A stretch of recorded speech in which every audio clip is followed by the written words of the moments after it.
plants have four primary needs: food, water, shelter, and a place. The hornbill seeks out a suitable cavity in a tree and uses clay and mud to seal it from predators. The Asian open-billed stork builds a rough platform of sticks, often on half-submerged trees.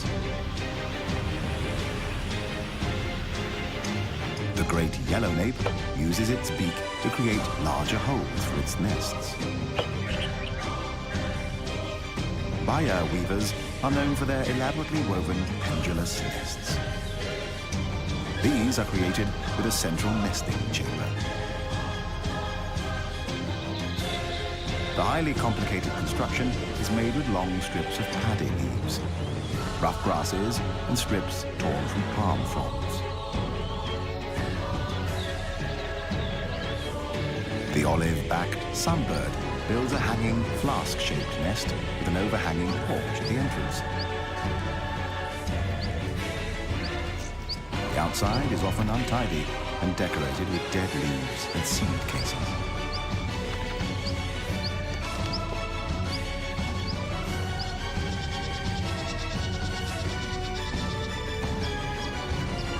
Unlike the home of its cousin, the Baya weaver, the nest of the Asian golden weaver is a messy structure and free.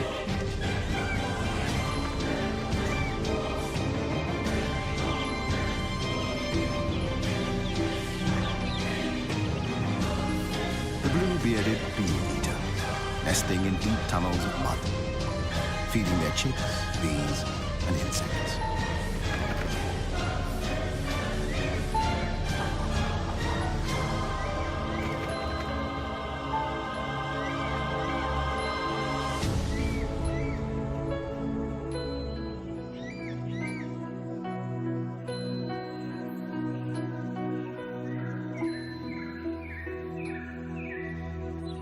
It's not always easy to keep a nest clean. Small ants have swarmed from nowhere, causing itching and discomfort. The female blue-winged pitta calls for a helping hand, or beak.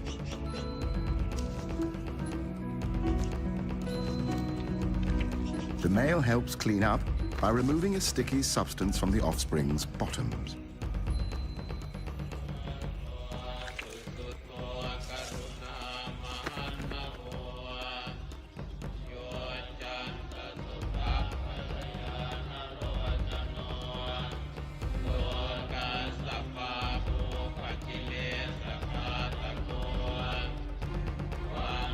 This remote Buddhist temple is home to a group of the largest bats in the world, the flying fox. They camp in big trees. There are hundreds, sometimes even thousands. During the day, they hang out by roosting in trees, wings wrapped around their body, squabbling noisily, and fanning themselves when hot.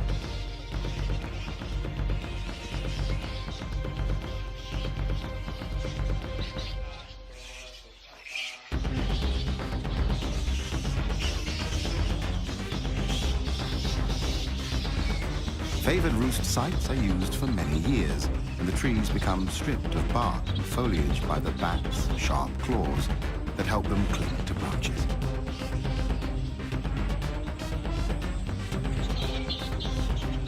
Flying foxes are social animals, roosting together in the tops of trees, mostly hanging upside down because this is more energy efficient.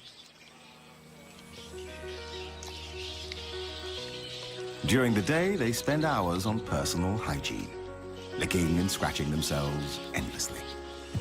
It is likely that communal living comes at the cost of living among large numbers of external parasites.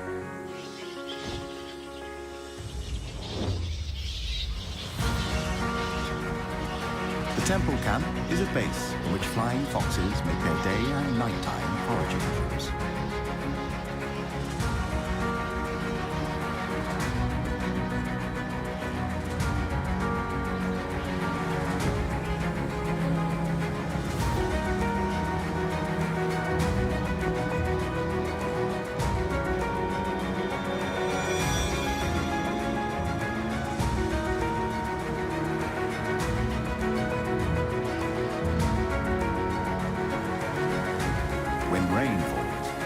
they draw closer together in their camp, using their wings as umbrellas.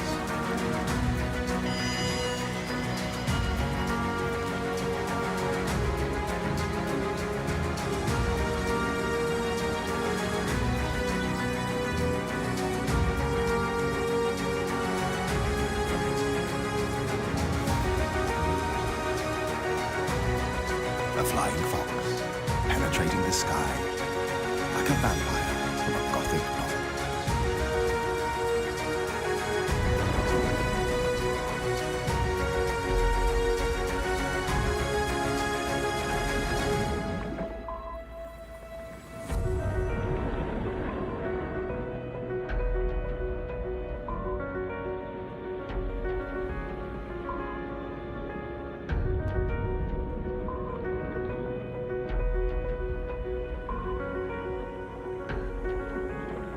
This is an underwater tropical forest, the Andaman Sea. Coral reefs, a true natural treasure.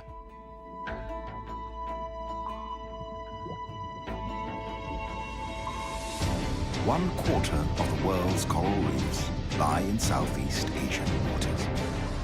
Each forms a complete ecosystem, the oldest and most productive ecosystems on Earth.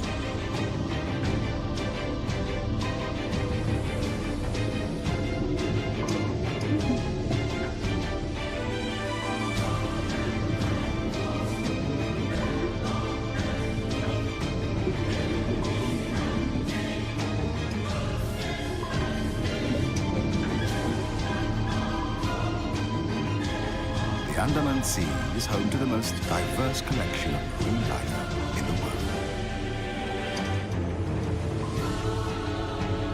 Like this spotless firefish.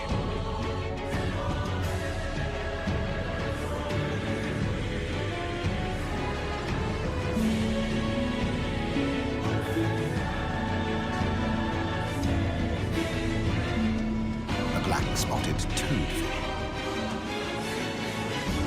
Painted flute-mouth, trumpetfish, lives on the seafloor, close to plants or corals for protection and shelter.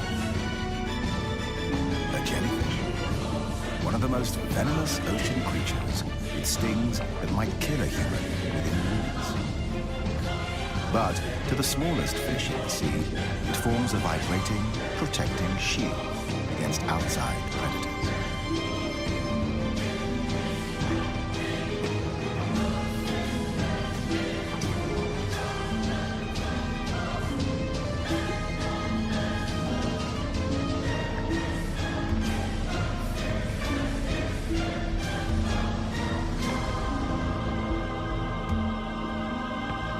Another highly deadly species, the sea crate.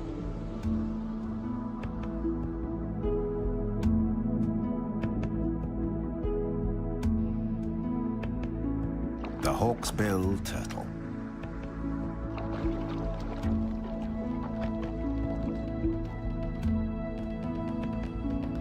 While being omnivorous, it feeds on algae, sea anemones, and dangerous jellyfish.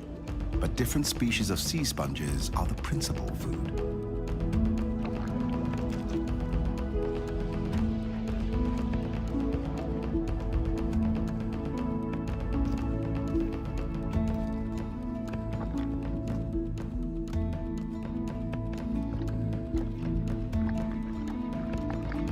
At times, the appearance of water species may look weird.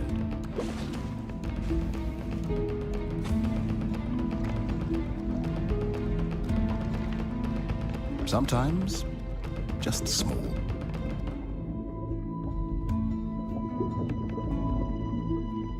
Often, extraordinary. Like this octopus. An octopus has 8 arms, which trail behind it as it swims. It has 3 hearts, 2 for pumping blood to each of the gills, and a 3rd for pumping blood through the entire body. For defense against predators, it uses color-changing camouflage. Within a second, it adjusts its colors. Green, red, brown.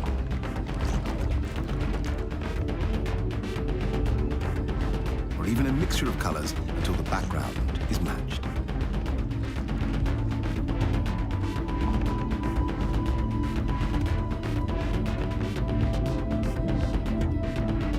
The whale shark is a graceful, slow-moving giant and the biggest fish in the world. The largest confirmed individual had a length of approximately 13 meters and a weight of more than 22 tons. Its mouth is large enough to fit a human inside, but luckily it is a harmless filter feeder that eats only plankton and small fish.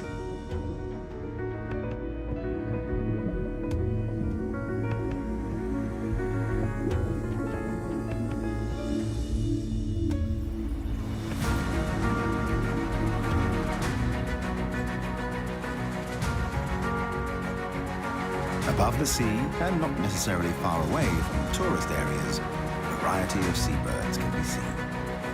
The great egret, wood sandpiper, black-winged stilts, grey heron, and a large group of Brahmini kites looking for prey in the salty water. Kites are often scavengers, foraging both over water and land, feeding on dead fish and crabs.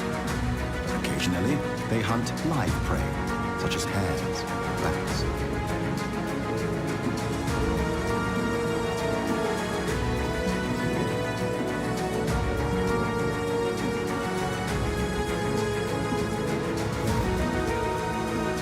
When fishing, they don't dive. Prey on the water surface is snatched with their talons.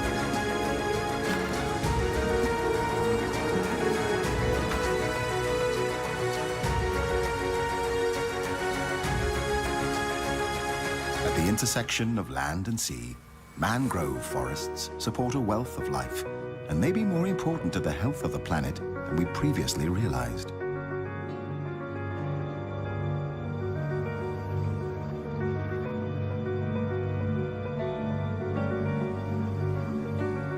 Mangroves provide nursery grounds for a wide range of microbes, invertebrates, and crabs.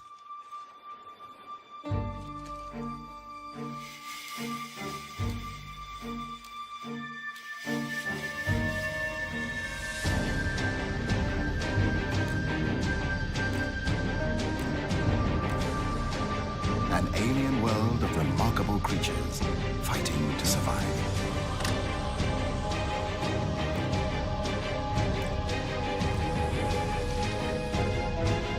The mangrove swamp ecosystem feeds fish and shrimps, wading birds, and the long-tailed macaque, or crab-eating macaque. Although the macaque feeds on crabs, it is also known to eat almost 200 different types of plants and fruits, helping the forest to regenerate and keep its fragile balance.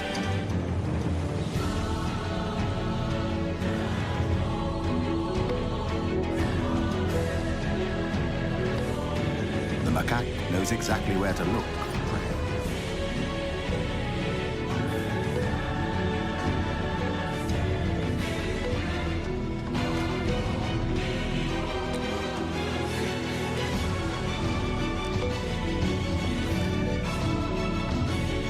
Sometimes it even cleans off the mud before eating.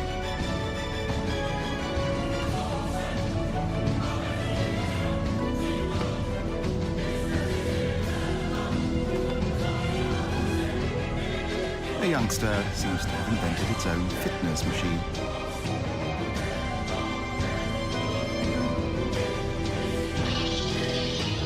Another youngster wants to join in. The inevitable fight that follows is quickly resolved by the alpha male. Long-tailed macaques are social animals. They live in groups of 15 to 30 individuals. The female gives birth to only one infant at a time. Their social structure and behavior are almost as complex as humans. Each group, the troop, is made up of a dominant alpha male, his harem of female monkeys, and their babies.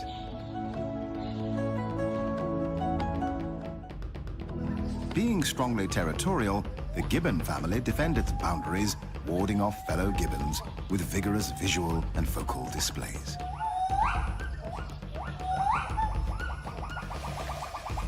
A male gibbon competitor has penetrated the alpha male territory in search of food.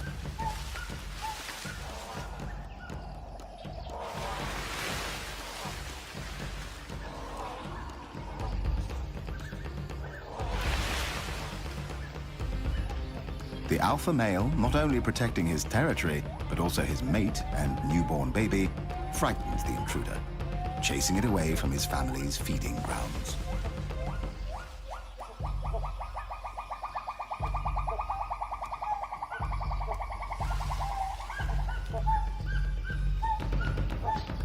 Meanwhile, a female intruder sees a chance of getting a piece of the cake.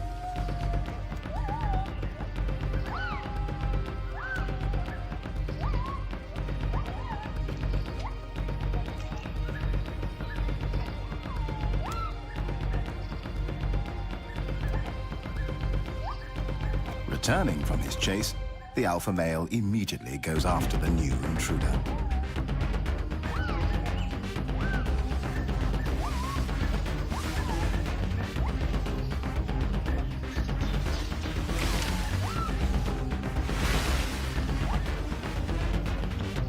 Another predator is climbing the fruitful fig trees, a binturong. Cautiously, the female gibbon tries to lure this Asian bearcat away. It is too big a handful for her, so she leaves this job to her mate.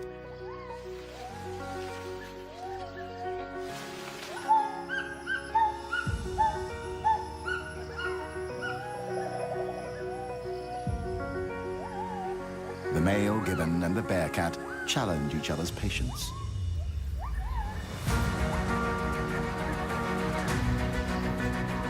Finally, the gibbon male decides to retreat, out of reach of the bearcat, only to scare away yet another intruder, the great hornbill.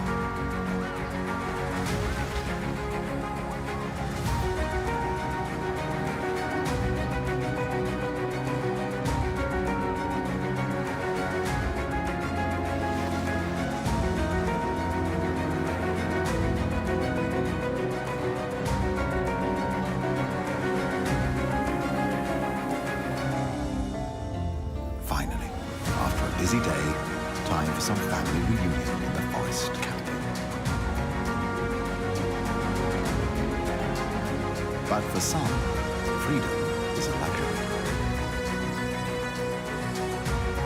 Extinction is widespread, rapidly depleting the rich tapestry and treasures of life on Earth.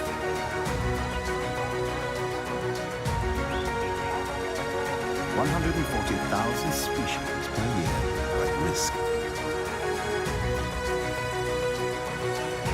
Once the biodiversity of our planet is lost, it can never be brought back again.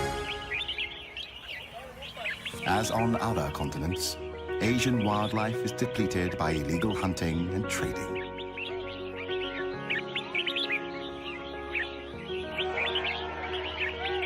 In this marketplace, people have gathered to sell exotic birds, illegally captured in the rainforest, sold for the highest bid, and here participating in a bird singing competition.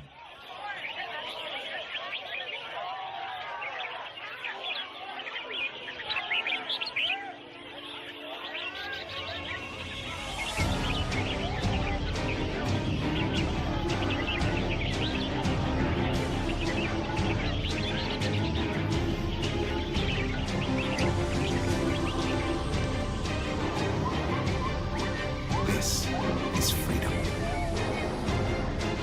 Wildlife still thrives in the wild.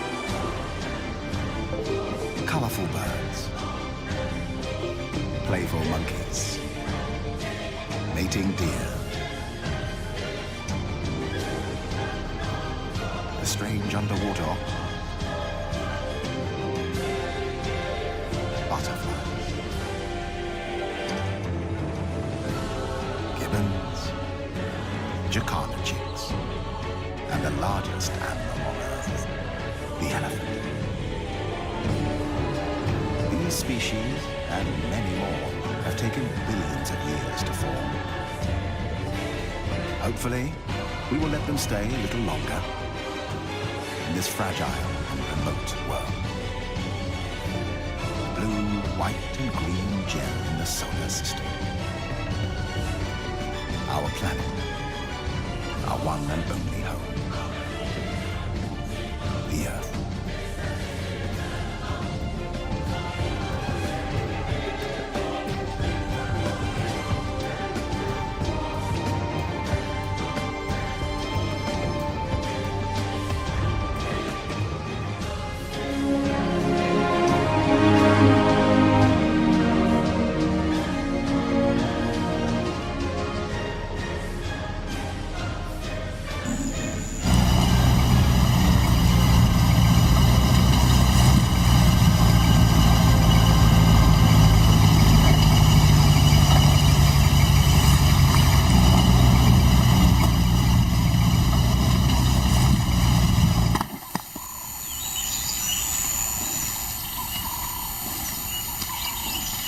A young giraffe lies helpless in the grass. The animal's complicated vertebra means it is unable to rest its neck for any length of time. Lack of mobility means blood to the brain slows, leaving the animal disabled.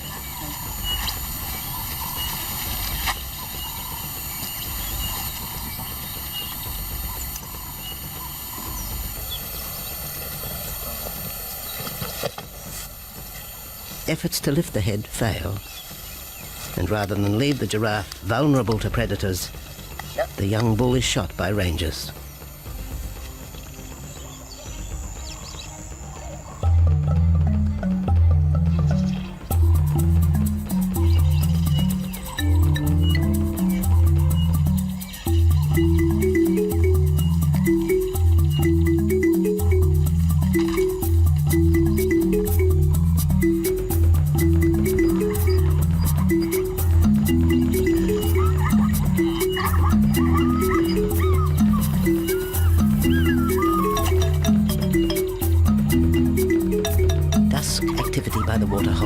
Rekindles the interest of the pride.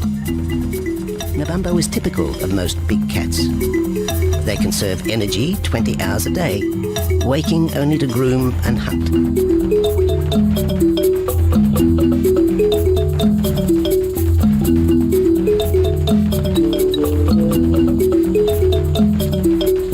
The lioness shows little sign of her injured leg, but the tusks of the warthog have torn sinew and muscle, slowing her in the pursuit of prey.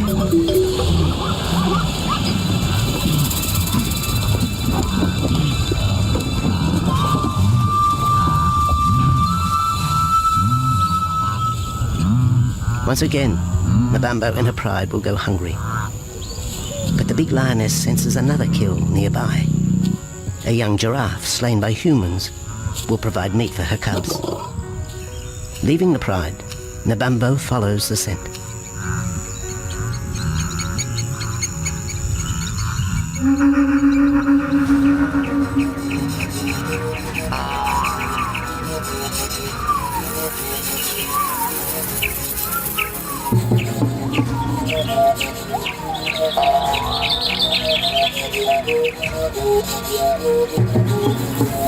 Left alone, the older cubs know the drill. They will wait for Nabambo's call to take them to the kill.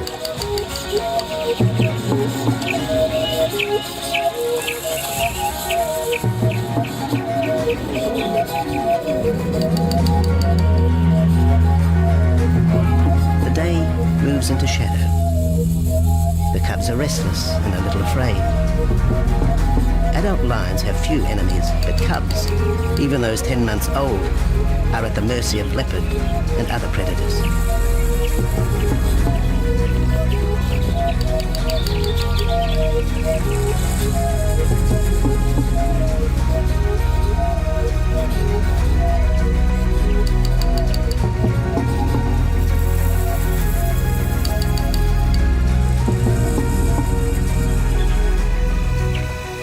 Nabambo has reached the kill, but her daughter is there first.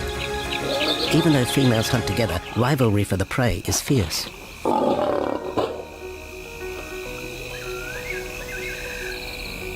The big lioness begins the trek back for her cubs, but the youngsters have heard her call and they meet halfway.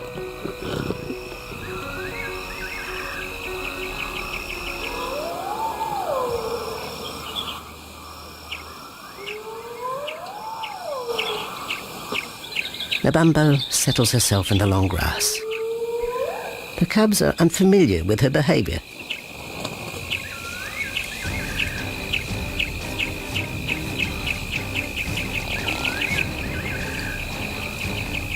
A female will usually head the charge with any kill, splitting the hide of the victim and leading the way for the pride to eat. But there is human scent around the giraffe, and the big lioness is cautious. She watches her cubs, hidden, alert to any potential threat.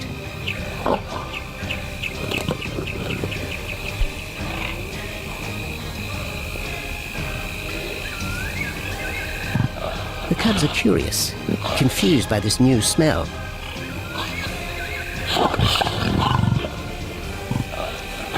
The lioness moves in for a final check, but she has already made up her mind.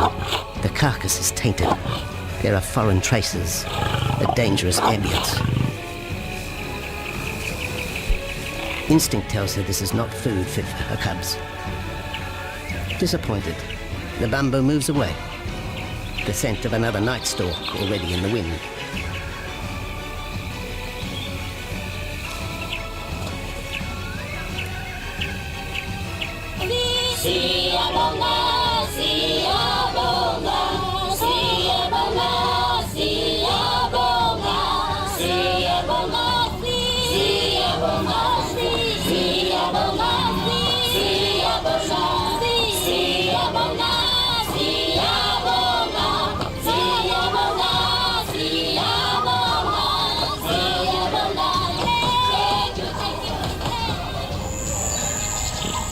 After 2 days, Jabu has returned to his kill with another younger male. 3-year-old Tembi is a son from a previous liaison with Nabambo, and the two paired up after Tembi was ousted from the pride.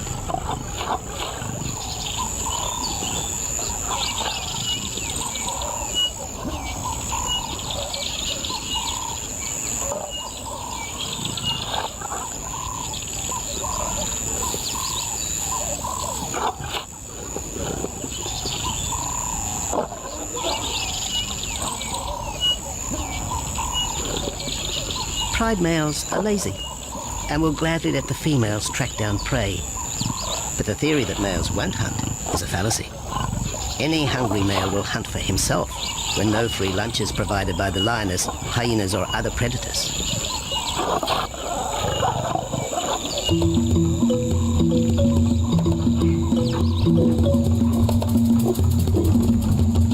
Smaller creatures scatter in the vicinity of the two lions. There will be no hunting for a while. Bloated after the zebra kill, both males will sleep for the next day, oblivious of their surroundings.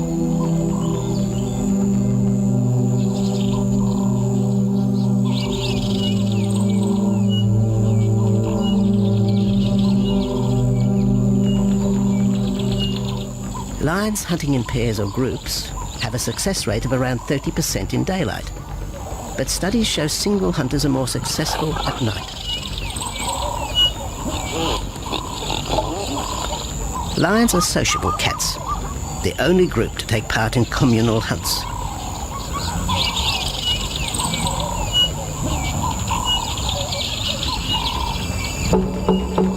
Ambush is an important part of the lion's strategy. Often one pride female will round up the prey from the front, driving it towards a second lioness.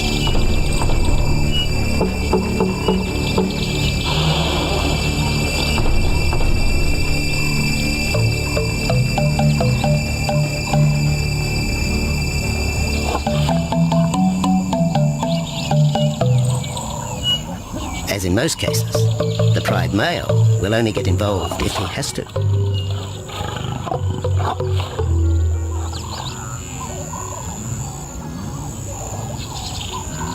Accidents involving humans are rare in southern Africa's game reserves. Our primal fear of being eaten has been well documented, but in fact, lions seldom attack if they're not provoked. At Pindar, great care is taken to limit the number of people viewing game. Emphasis is placed on causing the animal as little stress as possible.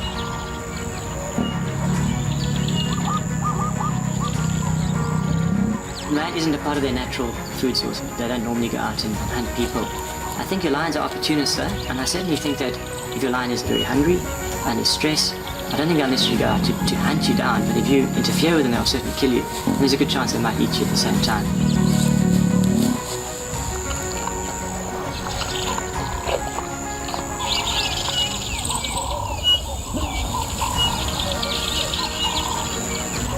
With all animals, it's how you treat them is what's the reaction you're going to get back from them. Certainly at Pindar, all our guides go through a training course and they're all brought up to a certain standard. There is a certain operating ethic with regards to viewing animals, and we certainly try and be as sensitive to the animals as possible.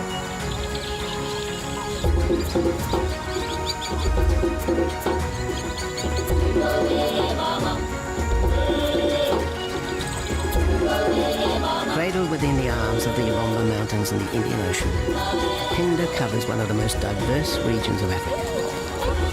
Here are found 7 different ecosystems, from palm savanna and bushveld to rare sand forest and dense thorn bush, all restored from the pastoral belt which had swept down the east coast.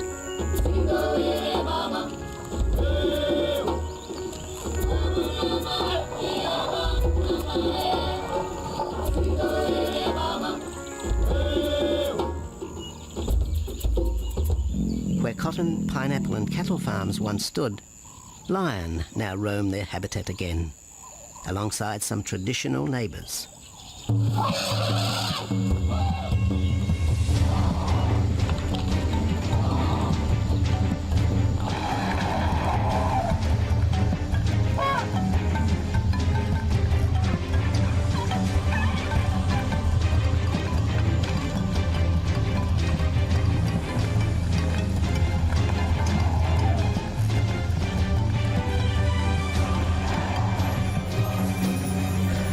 Pindar sees its responsibility to the region extending beyond restoration of habitat and wildlife. It provides schools and a clinic for the local Zulu community, as well as employment. In the eyes of Andrew Lewis, essential ingredients for a successful operation. It's very important to involve the communities around the reserve because they have to benefit as well. There's no point in just taking land, getting investors to invest in it. If you don't allow the people who are on the periphery of that reserve to benefit from it, you're going to have an immense problem with poaching, and they're going to cut your fences down, and you're just going to have an uphill battle.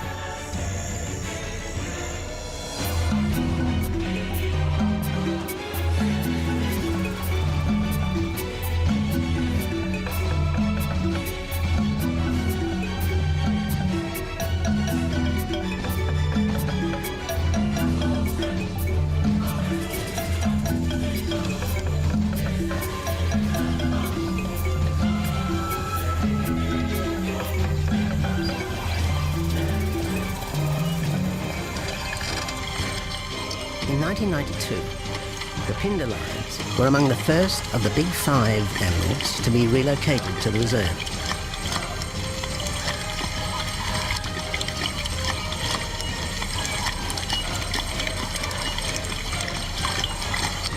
The original pride came from the northern province of South Africa, a vast scrubby region flanked by the ragged Drakensberg Mountains near the Mozambique border.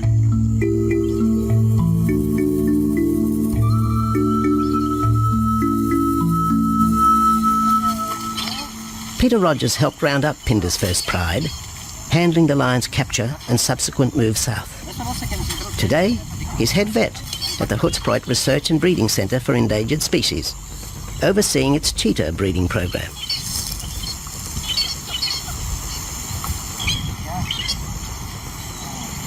But it's the discovery of what's believed to be a long extinct strain of lion that has put Peter's centre on the map. We were involved in the rescue of these circus animals that came down through Africa and were abandoned in Maputo. We were just founded by an animal welfare group called Animal Defenders based in London, and they said, could we just keep these animals temporary? First they mentioned tigers, and then they came back and settled with 6 lions as well. So we said, yeah, we could hold them temporarily just until they found permanent homes for them, but basically get them out of the predicament that they were and the shocking conditions that they were in Maputo and Mozambique.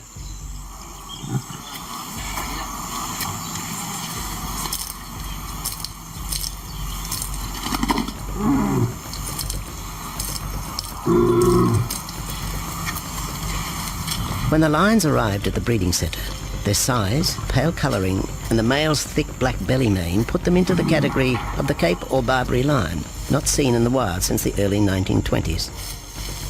A few still exist in captivity, and a male and female were brought to South Africa from an Italian zoo for breeding purposes. And then she leaves them. The presence of 2 new lions in Lua has a huge impact on the local residents. It's not only villagers that are now at risk. The arrival of the 2 lions jeopardizes the hyena's position of power.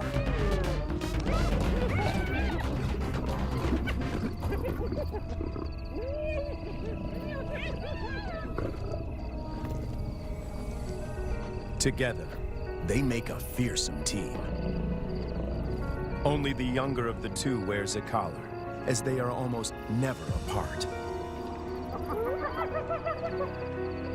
The acid test is to see whether they will mate with Lady or leave her to seek other females. It's a precarious start, but the journey has begun.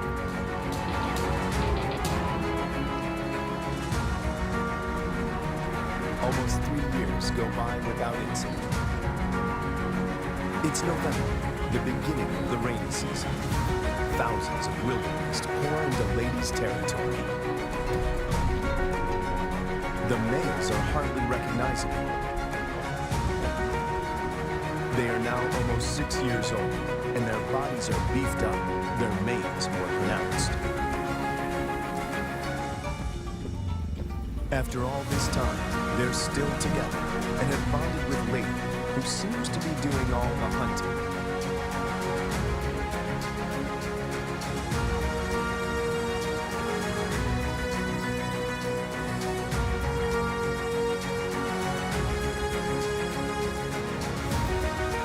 She targets wildebeest, almost twice her size.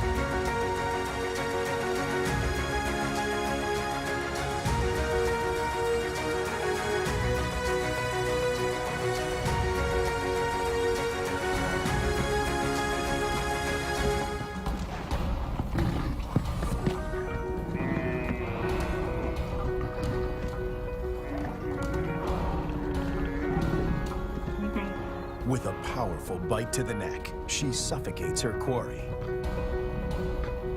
It's all over in minutes.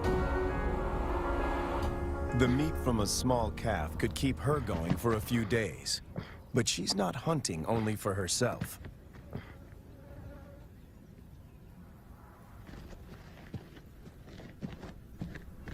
As the most experienced hunter in this trio, she is happy to share her kill.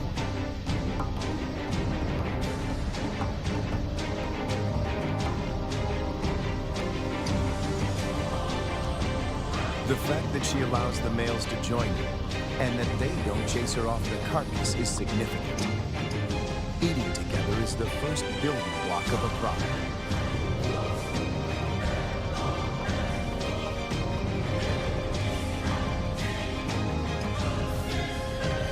Her reward is companionship. The males get the lion's share of her kill. They gorge themselves and can eat up to a quarter of their own weight in one sitting.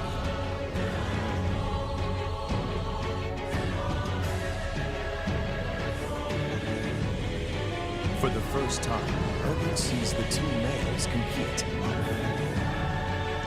It is the younger of the 2 brothers that emerges as the dominant male.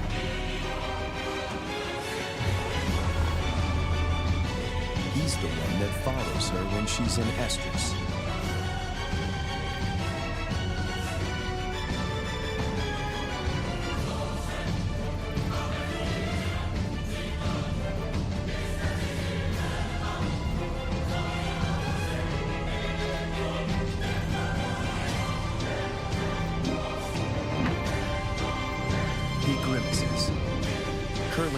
his lips to expose an organ in the back of his mouth that picks up faint chemical pheromones. He can smell that she's in heat.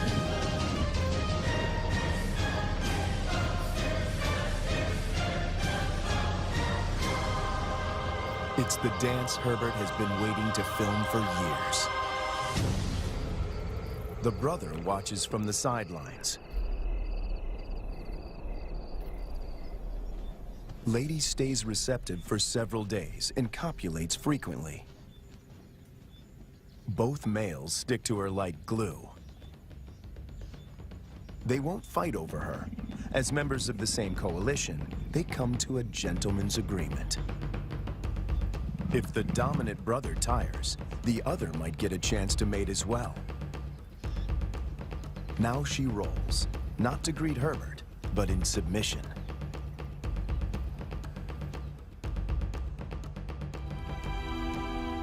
When Herbert returns a year later, there are still no cubs. It's a huge disappointment. Lady is now almost 13 years old, and Herbert and the team must consider the possibility that she is infertile.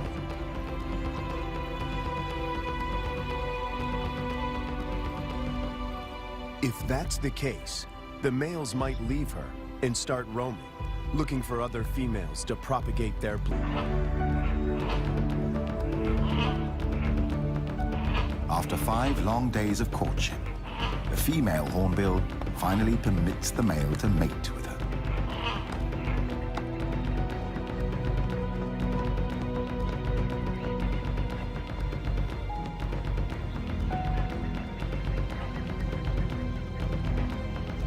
She inspects the nest the male has selected for her.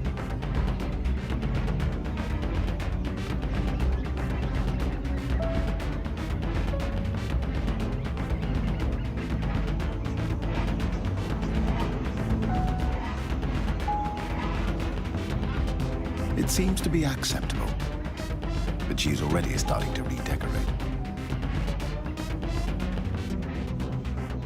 From now on, the male becomes fully responsible for feeding, maintaining, and protecting his mate and coming chicks.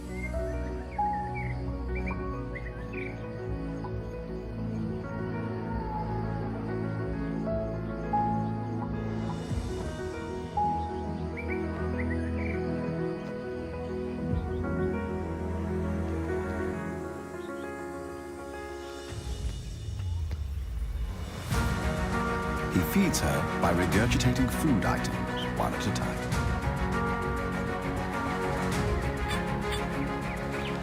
Another duty. Clay and mud is collected. The female uses the clay to seal the nest entrance, preventing predators from attacking and eating the eggs or chicks in the future.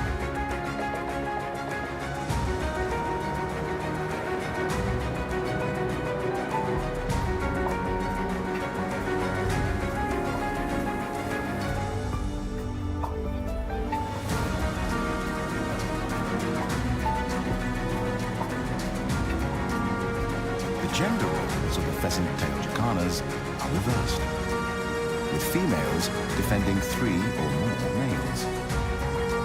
The eggs are left with the males for incubation and parental care.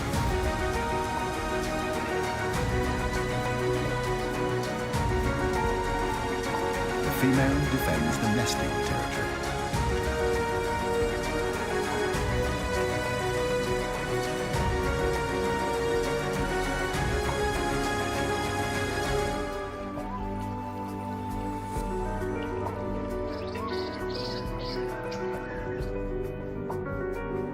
The female great hornbill has now spent 35 days incubating her 2 eggs. The male is constantly searching for more food for his partner and coming chicks. This is father care. 2 small hornbill chicks see the light of day, a miracle in the tropical forest. As the chicks grow, their dietary requirements change. and they need more protein than figs can provide. The female refuses what the male has brought. He must let the figs fall to the ground and regurgitate something more appropriate for a growing bird, like an insect.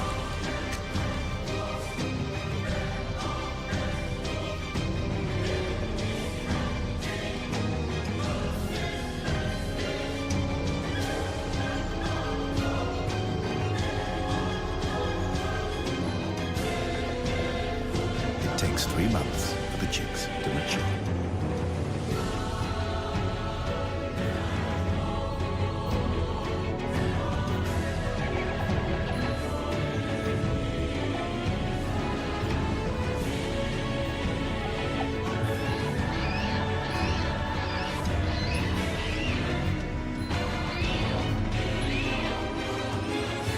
The proud father supervises the growing life at the nest with tender care.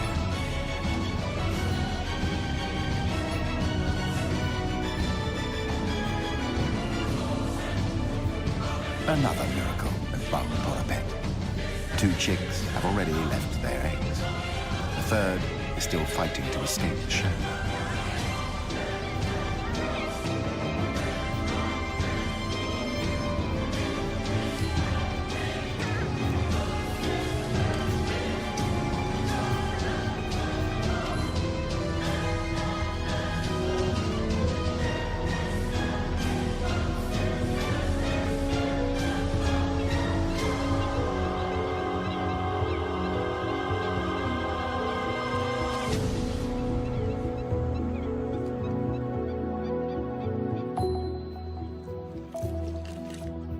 The eggshell is removed so that predators are not attracted to the nest by smell. Amazingly, the young are able to run, swim, and dive as soon as they have hatched.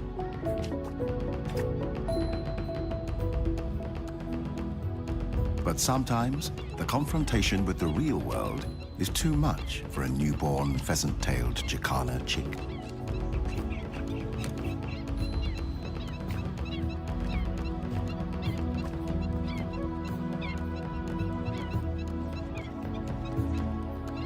The chicks may remain with the male for up to 2 months after hatching.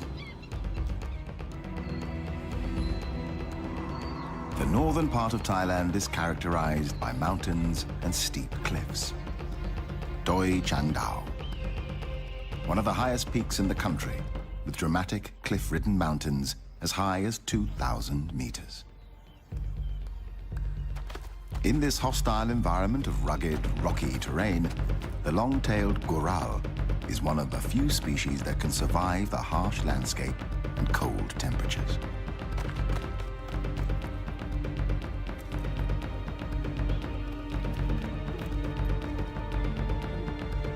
Like ballet dancers, they jump elegantly from one cliff to another. The goral eats a wide range of plant material: grass, herbs, and tree leaves.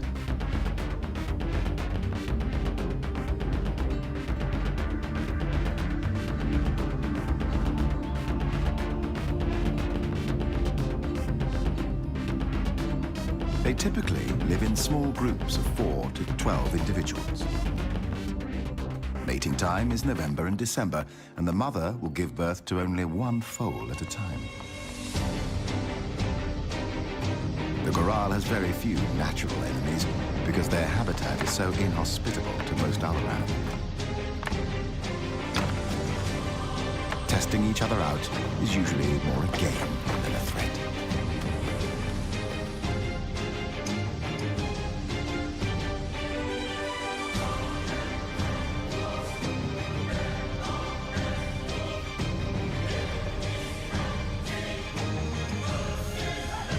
The female hornbill and one of the chicks has now left the hole in the tree, leaving the other behind. The view and the distance from the tree to the ground must seem terrifying.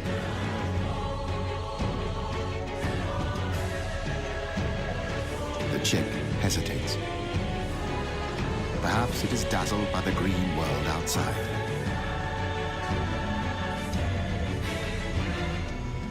female attempts to lure it out with a fig in her mouth.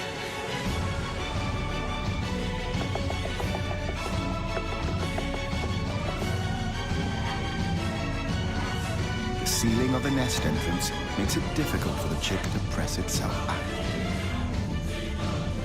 The fight might take hours, even days. Watching their offspring struggling is like a kind of labor pain for the parents.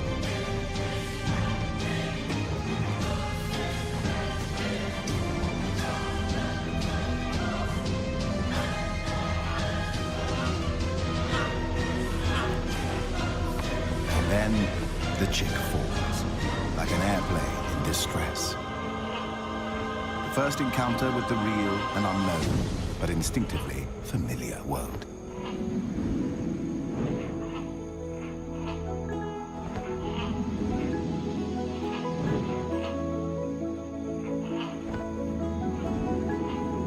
Finally, the young hornbill is airborne.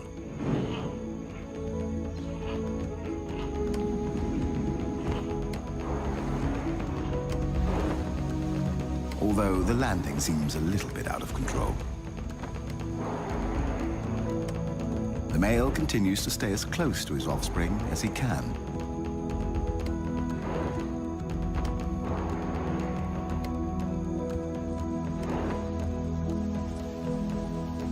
The rain starts pouring down, like a harsh welcome to the real world.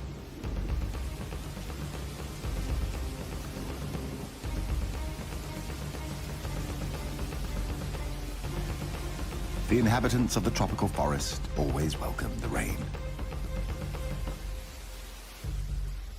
At least, most of them.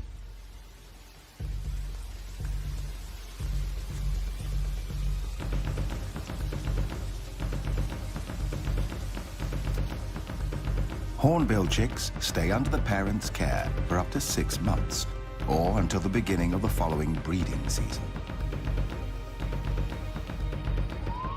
As always, when the rain stops, there is a delightful coolness and freshness in the air, like a new beginning in the tropical rainforest. A new morning.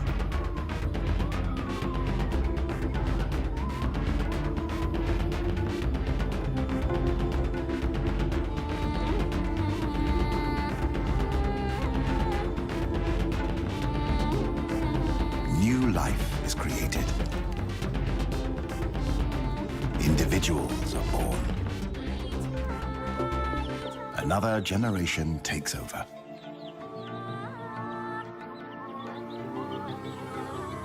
Species have taken billions of years to form.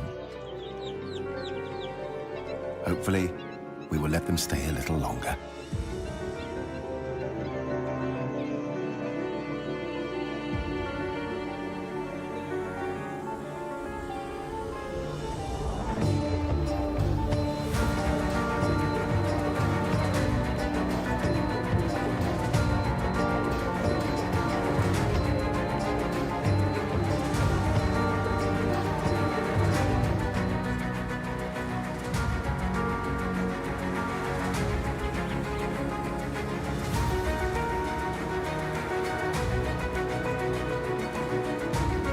Land of beauty and incredible contrasts.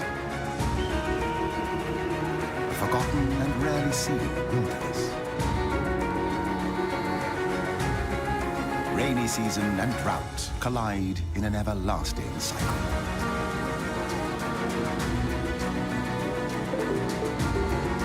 One of the most fertile places on the planet. Containing 10% of all animal species on Earth.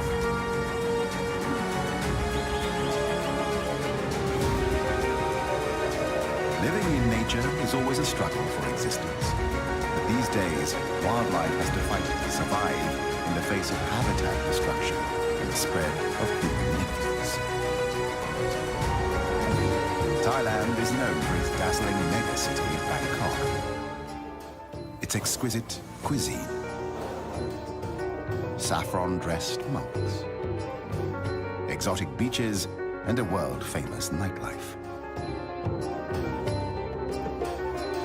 Hardly anyone knows the hidden treasure and almost secret life of this old Asian culture, bordering Cambodia, Laos, Malaysia, and Myanmar.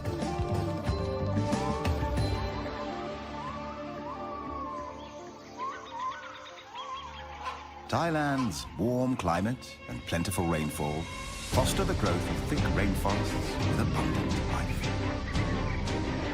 Animals are concentrated in the forested parts of the country, with 282 different mammal species and 925 bird species. This wealth makes Thailand a hotbed of biodiversity. Central Thailand is a natural, self-contained basin, often termed the rice bowl of Asia. Carved and nourished by 4 rivers that flow south from the northern hills before merging into the sea. It is a flat and fertile floodplain.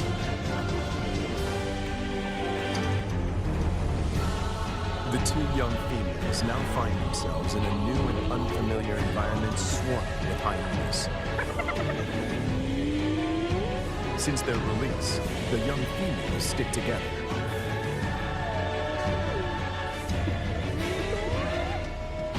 But their lives are in real jeopardy.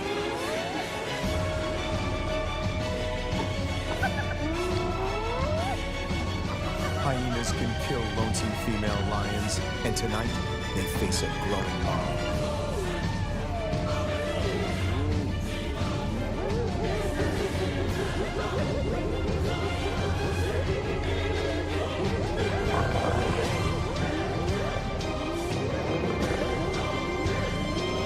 In no time, the newcomers are surrounded by a hungry and ferocious clan.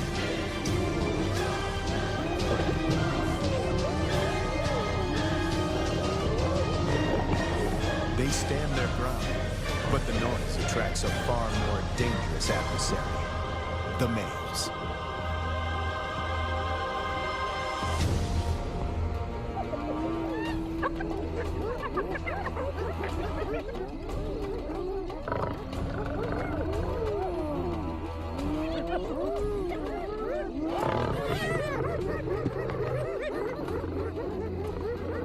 The 2 brothers have finally tracked down the youngsters in the wild, and Lady is nowhere in sight to protect them.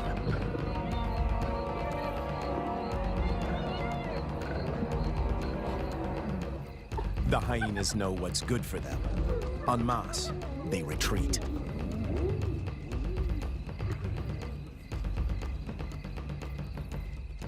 This is their first encounter with the males outside the boma.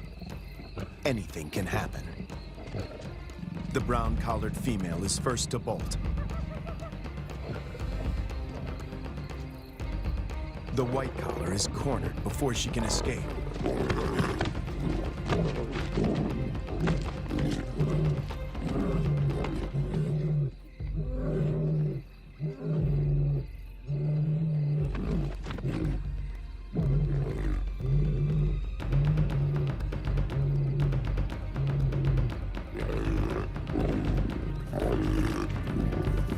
Two against one.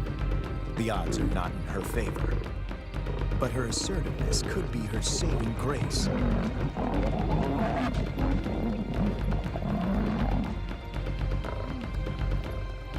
At the right moment, she crouches in submission.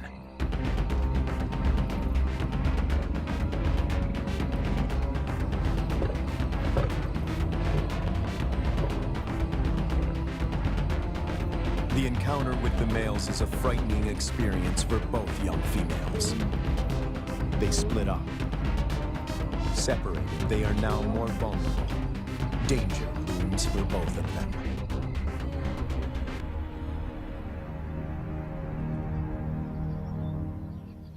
The team manages to track down the females, and they are reunited.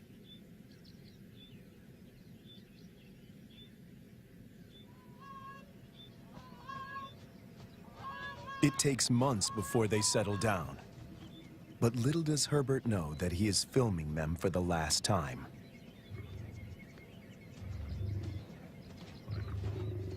The next day, the brown collar is gone.